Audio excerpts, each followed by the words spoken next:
Alex jostled the stick shift. The 94 Civic jostled back, protesting the engagement to second gear with an audible, unhealthy crunch. The carriage rattled. "Shit," he muttered, barely aware he was speaking at all. "Is that the clutch or the tranny? Please be the clutch."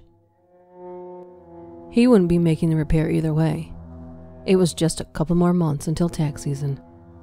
Between that and his hard-won savings, he should be able to afford an upgrade. Something from the previous decade would be nice, preferably an automatic. He wasn't eating banquet dinners 5 nights a week for the taste, after all. But there would be nothing more to save if he couldn't make it to work, and he could ride out a bum clutch longer than a failing transmission. At least he thought so anyway. With this in mind, Alex minded his acceleration more than the fellow commuters who passed him with bleeding horns now and again once he traded the swath of tree-flanked developments on Archer's Road for the 4-lane business artery of Emerson Highway. There was no concern of being late. Alex had put that bad habit to bed a long time ago. It was simply a matter of babying the Civ in a way he never had in his 4 years of ownership, come to think of it. He cruised past the bank and adjacent loan office at a leisurely jaunt. The morning sky was draped in a satin layer of cloud cover that glowed the same color as meat inside a blood orange, appearing lipstick red in the places where the sun touched it the deepest. It gave the rest of the world a hazy pink tint. Alex was reminded of something his grandmother used to say. "Red sky at night, something, something." He wished he could remember the rest, but the second half of the limerick was all memory, would surrender of the broken adage. Red sky in the morning.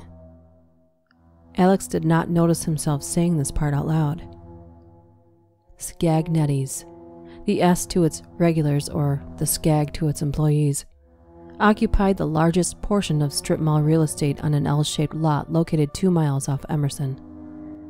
It was a holdover from days gone by, part of a dying breed of mom-and-pop grocery stores in an age where chain operations like Shopway and Big Mart dotted the suburban landscape like an unassuming giant with even larger parent companies. It was here that Alex was transformed into the friendly neighborhood greengrocer, the favored title among the oldest customers who had no qualms about interrupting his workflow to engage him in unsolicited conversation. He draped an apron over his neck and tied it off before securing tufts of red hair gone springy and wild, with only a few weeks' worth of barbershop neglect between the clutch of a black visor and a green Scagnetti's logo embroidered across the crown. Alex's prep area was a cinderblock cavern. Chilled air escaped the open walk-in refrigerator in rolling, uncertain breaths, adding to the dungeness quality of the place. The cold's bite would worsen once winter really hit.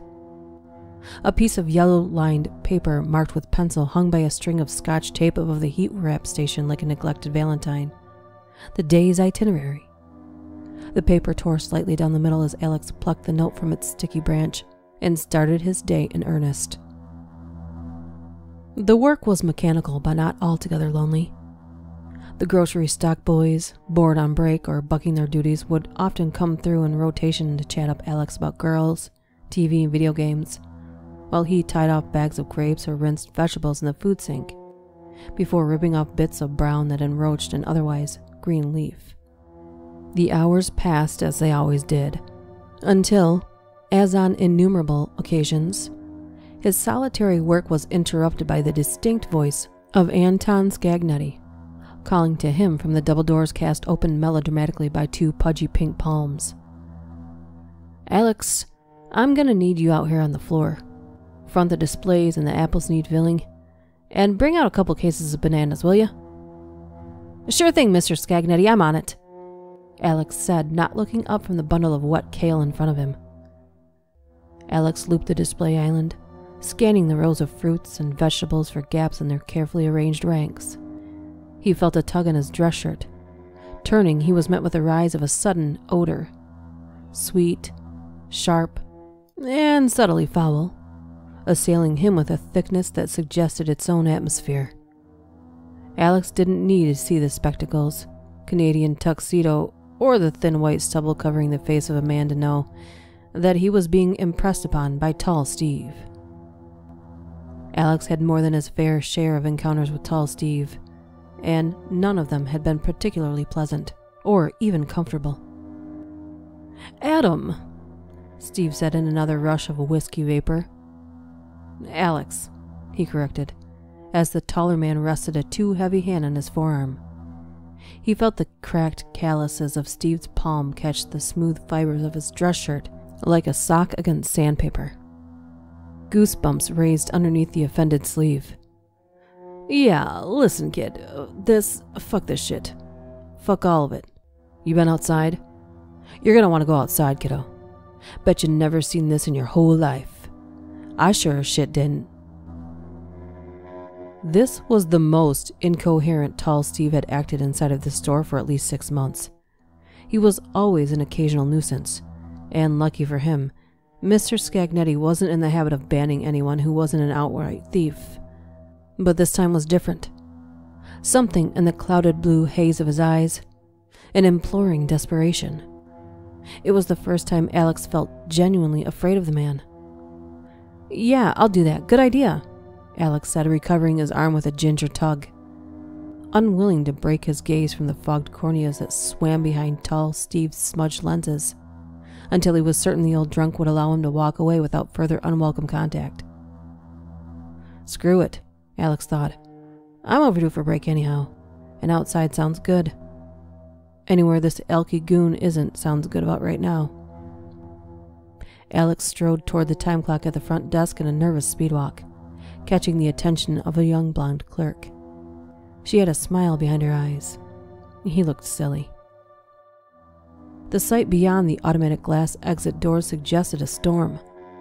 The daylight outside cast in a muting saturation of gathered shadow. Stepping out to the edge of the sidewalk, Alex thought that storm might not be an accurate assessment. Not exactly. There was cloud cover, yes, but the stratus blanket that covered the sky from horizon to horizon had an aspect of unusual color to it that Alex found jarring, and somehow familiar. Red. Lipstick red. The deep shade cast into the clouds at the edges of the obscured morning sun now overtook them completely, saturating the atmosphere in thick crimson like an improbable cosmic hemorrhage. A breath sat too long in Alex's lungs as he struggled to process it. That struggle intensified as he became cognizant of another unprecedented feature decorating the impossible sky. What at first appeared to be an irregular dark pattern in the clouds was coming into focus now. Alex understood he was looking at something else. Many somethings, in fact. Separate from the sky but nonetheless occupying a place there, crawling along the sanguine backdrop in steady animation. A flock of birds, or a fleet of airplanes maybe? No. Humans. These were human shapes. An innumerable army of art house silhouettes. Thousands, or tens of thousands, peppering the vast space overhead. Their movement was a slow descent, bringing greater distinction to their form as they floated toward the earth with gentle ethereal grace of a strange rain in a dream. "Told you, boy." Alex comprehended hearing the voice of Tall Steve once from over his shoulder, but the scene above occupied his mind so thoroughly that the words seemed far away. The uncertain broadcast of a radio perched on an open sill. "You think it's aliens?" asked Alex, more to the sky than to Tall Steve. "Aliens, the Russians, Jesus flippin' Christ on his comeback tour." There was a snap of a lighter and a heavy waft of cigarette smoke. "Haven't a clue. Alls I know is things about to get real interesting." Alex lowered his chin once a queue of people gathered at his back. He walked out into the parking lot, now seeing the scatter of would-be customers that hugged their driver's side doors, gazing fixedly at the sky as he had been only moments ago. Habit dictated him back to the Civic, where he sat on the hood, to resume taking in the anomaly, as well as the throng of people filling out Scagnetti's in a measured spill. Tall Steve had followed Alex back to his car, but he was too transfixed to be bothered by this, and a small part of him even welcomed the company. The figures directly overhead now casted shadows across the parking lot. Their humanoid forms became a certainty as they fell closer, as well as the diversity to their body types. Thin frames as well as wide, varying heights, though some seem very large. The first wave of them touched down on the strip mall roof, hushing chatter from the crowd of observers that spread and shifted clumsily to clear space for those set to land in the parking lot. Alex was focused on the figure descending nearest to him. Its shadow spread, suggesting it would arrive about 12 feet away from where he sat. As it more entered his line of sight, Alex was convinced that it was in fact an alien presence. The skin was mostly purple, with splotches of indistinct color in places, wide red lines running across the chest and legs that looked to be tribal markings. Clothing was absent, and Alex saw that the hairless genitals of the thing, while disproportionately small, were distinctly male. The rest of its anatomy was similarly hairless. Tall Steve took a few gangling, wobbled steps closer as the thing's bare, flat feet made easy contact with the earth. Then the man stood straight as he could manage, and extended his right arm fully before his index and middle finger splayed a peace gesture. Alex's pulse quickened, subtly envious of the balls in the sky, though they were likely purchased from behind the counter of one of the neighboring stores. Envy fell away to giddy curiosity as he stood in the surreal spectacle. "Welcome, brother," Tall Steve said to it, sounding more like a wrestler than an emissary. "We hope you come in peace." Apparently, Steve reached the same conclusion as Alex, who leaned forward with his hands on his knees, a rapt spectator to the unlikeliest of plays. The figure reciprocated Tall Steve's gesture with a raise of its own arm, which was thin and branch-like, its fist uncurled, showing a flat palm the color of a fish's belly. Alex studied the figure closer, his scrutiny inviting a sudden uneasiness that ran cold up his spine, stifling his previous elation. He now had a great enough sense of it that he understood the purple coloration may not be pigment at all. In fact, it looked like bruises. The red markings had a ragged depth and dimension to them, now bringing to mind latex practical effects makeup more than tribal tattoos. And its eyes. Where were its eyes? What happened next was so sudden and jarring that every last survival faculty in Alex's brain kicked on at once in order to grasp its impossibility without compartmentalizing it into sequences that would do him no good if he wanted to remain intact. Tall Steve screamed. It was a shrill, sharp sound, the scream of a fox snagged in a trap, a scream that persisted even as his scalp and the flesh of his face fell away from the man's skull, gathering at his shoulders in a raw bundle like a discarded hood. Alex did not move, completely paralyzed in a vice grip of horror and incomprehension, helpless to watch as Steve's eyeballs melted from their nude sockets, joining the shattered spectacles at the man's feet with the sound of a wet sponge dropping to the floor. Steve collapsed to his knees, a runny mass escaping his open nasal cavity that flooded the pavement with a spreading ooze of pink and gray brain matter. He was still screaming. Steve's agonized voice was joined by the screaming of another, then another, and another. There were too many to place. The screams had mingled into a din that was the world's most awful warning siren. Alex's eyes rolled lazily back to congregation closest to the store, now a frenzy of chaotic motion. Through it, he recognized the screaming face of Scagnetti's office clerk. Sarah, he thought her name was. Her eyes were no longer smiling. They were being excised.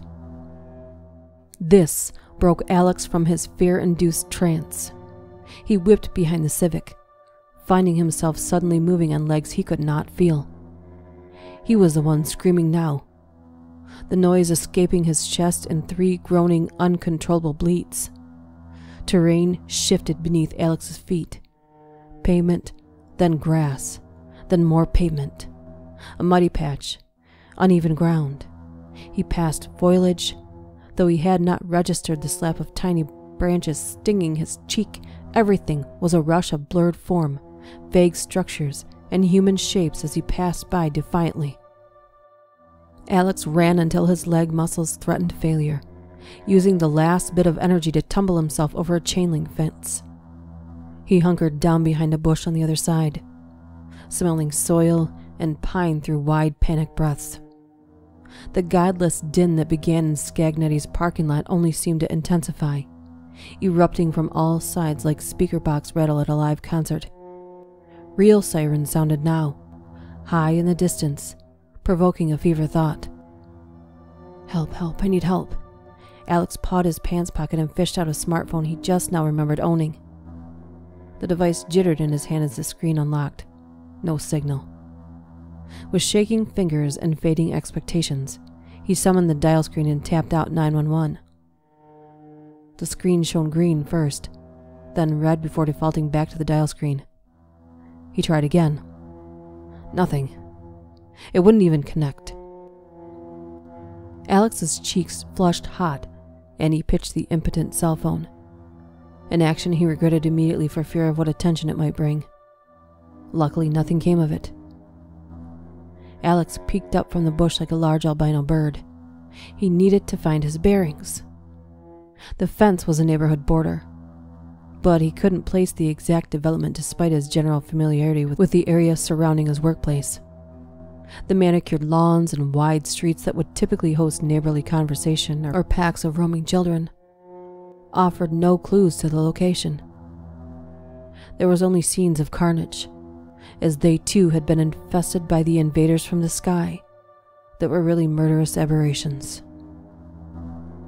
At the front of a house situated a ways down from the edge of the cul-de-sac, Alex presently occupied, a large, muscular creature was raking a man across a shattered porch window. His legs kicked like a child being carried away to punishment. The space beneath him darkened with red streams that ran down in parallel columns like legs inside a wine glass. Something resembled a tall, obese man, a bulbous, bloated thing with many chins and a small, sunken face, made its way sluggishly across the street. Pouches of jaundiced belly fat rolled in fleshy waves, keeping time with its repulsive ambulation. Clutched in one swollen fist was a tangle of hair belonging to a woman being dragged across the pavement like a toddler's blanket, leaving a slug trail of gore behind. A vague human shape clung to the siding of the house nearest Alex by overlong limbs that folded on inverted joints as it moved across the building in a spider-like scuttle. It had a face where the genitals should have been. The face was smiling. Alex needed to move. He hugged the length of the chain-link fence until he reached the cusp of the next backyard. From there he kept low, using tool sheds and children's yard equipment as cover, trying hard not to think about those who had used them, or the pained anarchy assailing his ears until he was clear of the yards entirely. He took one quick glance over his shoulder to be sure he wasn't followed before slipping into the wooded area beyond. Alex was beginning to regret his earlier panic, despite knowing nothing could have been done to avoid it. If he stayed with the crowd back at Scagnetti's, he may have eventually regrouped or clicked up with a ragtag band of survivors like in the movies. There was safety in numbers after all, but his panic run had separated Alex from the herd. His banquet dinners were accompanied by enough National Geographic to know that didn't exactly translate to happily ever after for the gazelles. He wasn't a gazelle, though, and these sure as shit weren't lions. He wasn't long in the brush before seeing a break in the tree line, but long enough to know he wasn't alone. there were more shapes, more shadows, moving between the tree ranks in a shifting dance. Alex had to be mindful of how he navigated here. Some gave away their position by losing a wail that drowned out the natural forest chatter. No two sounded alike, but it was always a haunted, miserable sound. It reminded Alex of out-of-tune violins and funeral sobs. One of the creatures, why did they look like people? Alex pushed the thought away violently, not liking the implications. One of them had gotten caught in a wedge of tree branches spawning from a trunk up ahead. This one looked female, probably got snagged by the wooded net during the descent. Twisted spires of what looked like rusted rebar threaded her body at points, bending out of infected sores like the rails on a covered roller coaster. A sprig of barbed wire sprouted out of her left eye. She spasmed crazily from her prison perch. Alex passed by her without incident and cleared the woods with a measured sprint, once deeming it safe to do so. 50 yards beyond the tree line, there was a tight rank of red brick structures. Deershire Apartments. Finally, a place he recognized. This hard-won orientation was the closest thing Alex felt to a sense of ease since before Tall Steve had accosted him in the produce section. More than that, he knew that people lived there, and one person in particular, the one he knew the best, owned a gun. He needed to make his way to H Hall.